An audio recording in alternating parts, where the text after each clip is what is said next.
I've heard this once, I've heard it 1,000 times. Officers say they're afraid to engage, to do their jobs, because they're afraid of getting fired.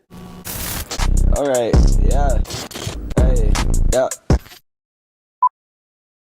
A common claim in the correctional biz is that officers are getting fired for doing their job, for using force. Now they're hesitant, holding back, afraid to act because of it. Because, and tell me if you've heard this, we're being investigated by people that have never been in a fight, have never done the job, and they don't even know what they're looking at. Sound familiar? It should, because y'all have said something similar. And so have I. But if we take a step back and just breathe and really look at like who's getting hammered and who isn't, what do we see? So let's start from the top, from the incident. Now let's go back further than that. Let's go to the training, to what you were shown to do. I'm assuming y'all have a use of force policy. And that policy is probably a continuum.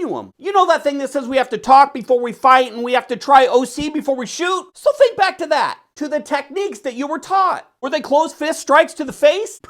Probably not. Were they boots to the face of an inmate who was already in restraints? Probably not. If I'm wrong, let me know in the comments. In my experience, certain areas and strikes are off limits unless it's a deadly force situation, and then it's game on. But in a normal everyday use of force scenario, we have rules, policies, guidelines that protect us from discipline and lawsuits. So there's that. Looking back, can you give me an example of when one of us followed policy to a T and there were still repercussions? Of course you can. We all can, because we don't know the whole story. See, people get tunnel vision, black out, make mistakes. Some of them lie to save face. All that. So let me get to the point. To the comment that y'all are afraid to engage because you're afraid of getting in trouble. That's crap. At least I hope it's crap. You know how I know it's crap? Because if an inmate attacks you, if an inmate lays hands on a nurse or a chaplain or another officer, if two inmates are duking it out in the day room, y'all would engage. You wouldn't hesitate. And if you're telling me that you would, well, then maybe it's time to reevaluate if this is the right line of work for you. But if I may, and I think I will because it's my channel, what I think you're saying is that you're tired of being questioned, scrutinized, investigated by administration. And you're saying to yourself, self, how do they even know what they're looking at? They've never been where I've been. They've never had to cuff to restrain. They've never been attacked, kicked, or spit on. What you really want to say is that you're tired of the Monday morning quarterbacking by people that have never played ball. And I get that, so let's just say that. It does suck to be investigated.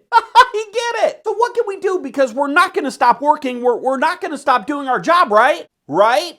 Okay, good. So number one is to breathe, to relax, to take a step back and look at the bigger picture. Why are they questioning you? What does the agency have to do to protect them and you from a lawsuit? All the questions and the cameras are to prove to some prosecutors that you did what you were supposed to do. So when an inmate accuses you of excessive force, it can be found unfounded. Makes sense? Look, I know you're doing a good job. They know you're doing a good job. All this extra shit is just part of the process, and if you're doing what you're supposed to be doing, carrying yourself in a professional manner as outlined in our policy, you'll be fine. But if you step out of bounds outside the lines, well, that's on you, bro. So don't be afraid to do your job. To use force if force is necessary. Protect yourself and your people. Stop saying that you're afraid to engage because you feel like you'll get fired. That's kind of dumb. If you like this video, if you found value in this video, straight punch that little like icon. Comment and share this content with anyone and everyone that you think may be interested. And if you feel so inclined, check out my books, The Nothing That Never Happened and When Home Becomes a Housing Unit. And then if you're still craving more premium correctional content, check out this video right here.